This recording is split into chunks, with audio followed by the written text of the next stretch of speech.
To install the rail D-ring kit on your Polaris Expedition, follow these steps.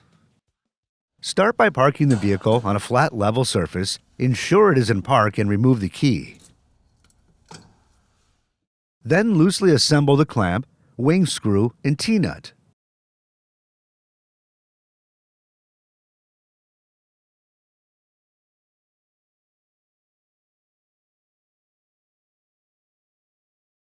Next, insert the T-nut through one of the port openings in the rail.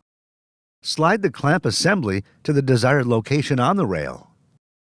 Tighten the wing screw until fully clamped. A screwdriver can be inserted through the top keyway on the wing screw to tighten the clamp. For more information, see your authorized Polaris dealer or visit Polaris.com.